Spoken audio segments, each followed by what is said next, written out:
I've been watching like the Hunger Games, Songbirds and Snakes, and that was because I read the book a while ago, and I really liked the book.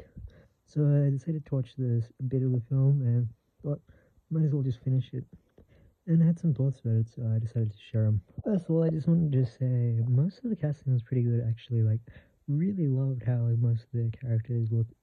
They sounded amazing, especially Grandma. Like, when I read the book, I didn't really know how she'd sound, but like the way she was able to sound like such a sweet woman, like also wishes, really served her book character well. And same with the game master, who unfortunately I'm not remembering the name right now. I'm not good with names, unfortunately, but she did an excellent job. She was like super menacing, super interesting. It was a bit weird how much they played up that she's an evil woman, though. Like, it was wrong with the book as well, where, like, she's played off as, like, super evil, which is kind of weird considering, like, the Hunger Games is, like, meant to be, like, more of a, like, restricted, like, kind of humane way of looking at people, where it's, like, even the villains kind of are always, they always have, like, a side where you can see how they're kind of good people inside. That was one. So it's kind of weird how much they played her off as evil, but for an evil character who's evil, she did a pretty good job and was like really scary, really intimidating, really cool. And also like Corey Lynn is like, you know, like I can't believe the guy is 29. Like, damn, he looks good for his age, and like he looks the part of Corey. Like, I really like him. Like I didn't like I saw like him like before I saw how he looked before I watched the movie, and I would have to say like even in my mental head, like when I drew a picture of Corey, it was basically inspired by him because like he looks exactly the part. The only character I have a problem with is Sejanus Plinth, because I don't know, like the guy who played him looks unlike Corey. He actually looks like he's 28 and he's meant to play like a teenager. He kind of just looks weird and has like too deep a voice. It didn't really work. And also when Corey cut his hair, like he did start to seem like a bit older. I don't know. It was a bit weird, but yeah. Otherwise, great casting. Would change the names, but he wasn't a bad actor. It's just the role he was given didn't really make him didn't work for me. And that's the part I had the most problems with. Like for me personally, I've always thought of the Hunger Games books and movies as not just two different things. The movies are more kind of highlight reels of the books, where like if you saw a cool scene in the book and thought, man, I really want to see how this would work, you can watch the movie for that. Like, and movies are a bit more theatrical, I'd say. Like, for me, the part I've always disliked the books. Not disliked, it's kind of like made to be like this in general. And like, I think the author does a really good job by doing it this way. Um, so whenever like we get to like the actual Hunger Games, I was like, oh great, this is my least favorite part, and like I'll stop reading for like sometimes a few months. I even not because like not because they're bad, but because like when you're trapped in the character's head so much, it feels kind of gross, kind of sad. It's kind of like actually watching like how a fight would play in real life. I'd say like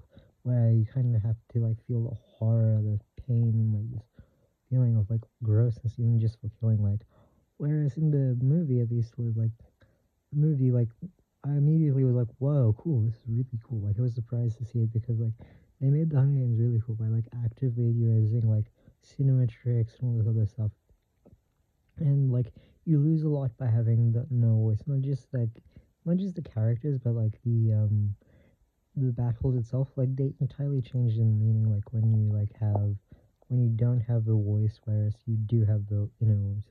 Because with the inner voice, it kind of makes it so that like it's like it stops being like what's the word for it? It stops being kind of like cinematic. It kind of more becomes like retrospective in a way where like you're kind of seeing it in highlight reels and then you're like, oh, gross, this is like so weird and stuff. But like without it, you can kind of just like you're in your own head and like when you're looking at it, and we're hardwired at this point to see like violence as cool. I'm not saying anything bad against it. I like violence personally. My favorite movies are like action movies, but just saying like when you see action, you're not going to go, oh, gross, unless someone is showing you like directly why this is bad.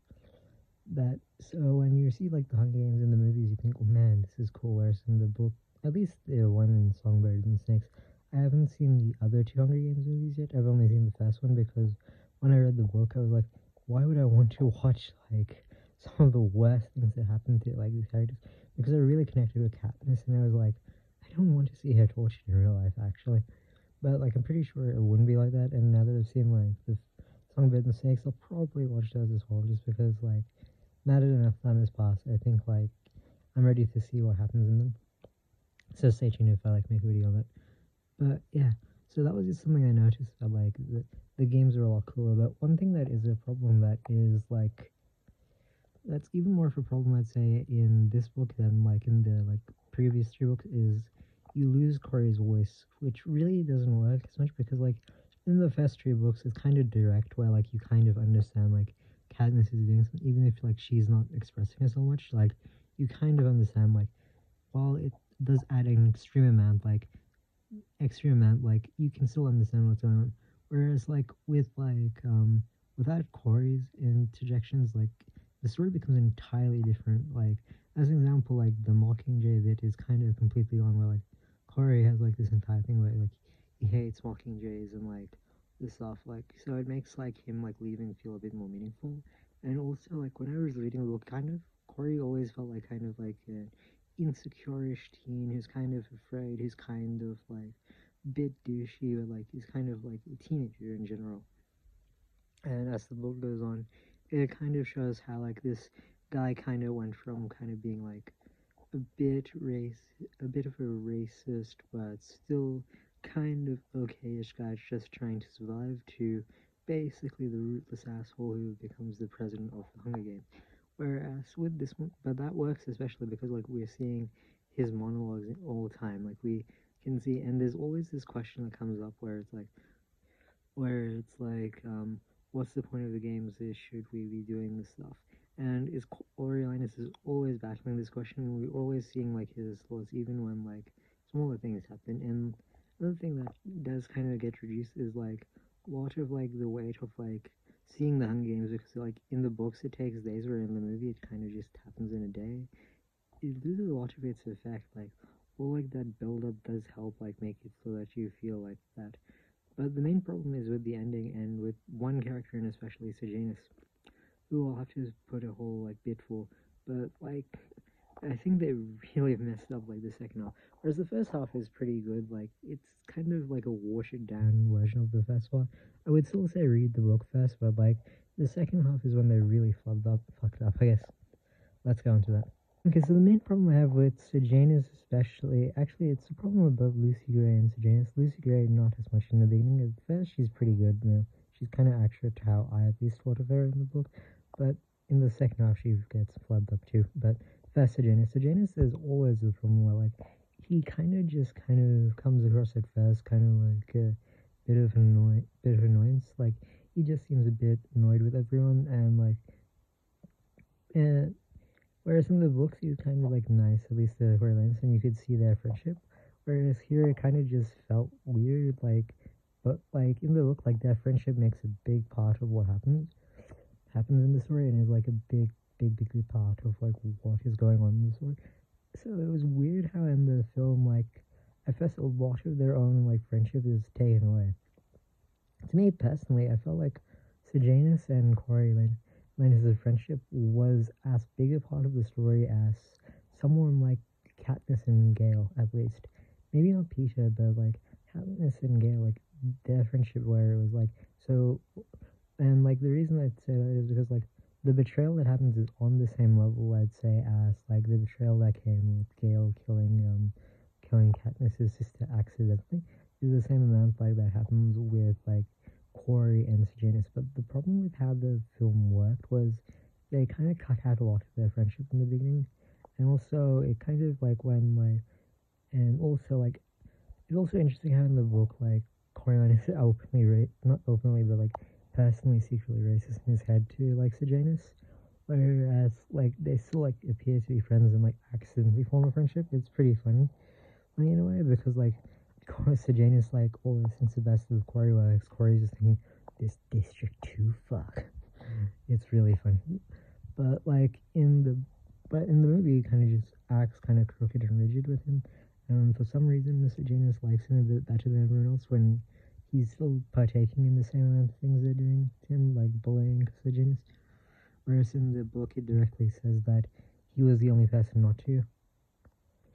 So it was kind of weird why like Sejanus even likes him at first, and then randomly is Corey is forced to take Sejanus out of the arena for some reason. And it's like, why is he doing it? Like in the book, sure, it makes sense because like they openly showed some friendship, even if like it was accidental, like sharing the sandwiches. But in the movie, they barely interact, and then like Corey is forced to because like he's apparently his friend, and then like after this, for some reason, like they still don't really seem that much closer together after that. But then after that comes the second half of the movie. The second half, I'd say, the movie, despite being cut into three acts, is, to me personally, two acts. One for the Hunger Games, where like preparing, and then after the Hunger Games, and then two is after the Hunger Games when like they're in District 12. And so Janus is really weird there because in the book, like, makes more sense like why he went with Corey because like in the book it kind of makes it feel more impactful that like Corey was like sent to District 12 and like was kind of like feels a bit more scary. Whereas here in the because it feels like he may have lost like his chance to graduate, but then like Sejanus feels like a ray of hope that comes in and shows Corey that he's able to graduate as well. Whereas in the movie they cut that for some reason. I don't know. Like it's weird that they did because it makes Sejanus feel like even more of a cool good guy. And then they have like a goodish friendship, whereas like Sejanus is like always kind of acting kind of stupid and kind of weird, but is always kind of still there. And Corey is always like, while is still not completely innocent, is able to like stay relatively off balance. Whereas in the movie, for some reason, like he immediately acts kind of stupid and acts like more rebellious and Corey for some reason always worried about him. So like it doesn't feel like a friendship so much as just like Sejanus is kind of that bumbling idiot who keeps fucking over Corey's life. So when Corey eventually does like this big betrayal of like recording the conversation where he's rebelling and it doesn't work as well. Like in the book, it also feels like Sejanus is kind of betraying Snow because he's always back talking, secretly doing all this stuff. Whereas in the film, it feels more like kind of feels deserved in a way almost because like Sejanus like didn't have to come, but like he's kind of messing over Snow's life for no real reason. Like, and also because we don't have Snow's monologue, we can't really see how much he hates District 12, hates the people there and everything else. So it kind of just feels like Snow is wanting to live his life when Sejanus is kind of like just openly joining rebels, and also he joins Billy J, who kind of is like a dick to like Lucy Gray. So it's weird why he joins them immediately. So like it makes Corey Sejanus just feels so much worse as a character, which is weird because like he's the character we're meant to sympathize with. He's the one who has the saddest past, I'd say. But in the movie, it just feels so eh. And I'd say like the problem was like, and also like another problem is like Lucy Gray. Well, Lucy Gray in the book kind of makes sense why they get distant in like District 12 because like in District 12 you can kind of see like District 12 I think is meant to also show how much Coriolanus can't live the way like someone like Katniss or Lucy can live. It also shows why they may at first be able to work together, they can never really truly live together and work together completely. Because No is absolutely just like has to live like his like capital life and can't live in the districts. The district's life is just not for him, which is especially shown in the way like the Mockingjays happen.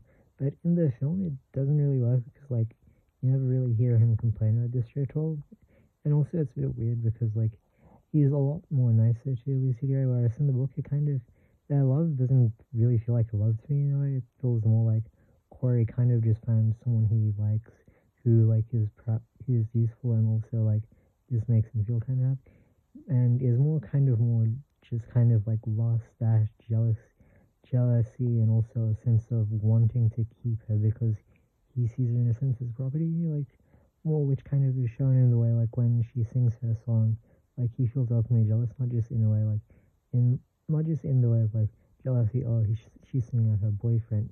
No, it feels more like he's openly jealous because like she is meant to be his, and like he and she's not like doing what he wants. And like when he comes to District 12, he kind of expects her like to act more, but then like they have more fights because like of how well like she works in the district and he doesn't. But that's not the main problem. Like another problem is also that like that because they're always disagreeing to some extent in the book, it makes sense why she gets worried about like him killing the third person. Whereas in the book, in the movie, he kind of just offhandedly says he killed the third person, and then like randomly Lucy Gray just kind of goes like, "You killed the third person? How dare you? I'm so annoyed." And then randomly she decides to go from that to like openly betraying him and then killing him. Whereas in the book, it makes more sense because like she kind of is well, not just more sympathetic, but like also kind of does show like there's a good reason to be afraid of him because like there's an entire scene that's cut that makes no sense that why it was cut because like where Coriolanus, even though he's in District 12, openly says like, yeah, you know the capital is right and like the Hunger Games are good actually. While in the book they in the movie they shorten and like make it like a lot more like pussy. So it makes no sense why like she just does that because like in the movie he's pretty nice. He's pretty nice like in the book like that kind of was this so like makes less sense and also makes less sense while in the movie like she's a lot more harsh to him and like a lot more like openly suspicious. So it makes less sense. So it kind of feels in a way like in a way more like in the book it kind of feels like someone who is a Never who had like these potentials to be evil like kind of had like these all these things happen in a way that just worked out for him to be that way. Whereas in the book in the movie it kind of feels more like the two idiots accidentally drove Snow bad and to a point where he hates the district set to the point where he made the games. So I'd say the movies don't work, but like as spectacle and as like showing the games, it's still a good movie. But like, but because of the second act, it really brings it down. So yeah, that's really it. Thanks for watching.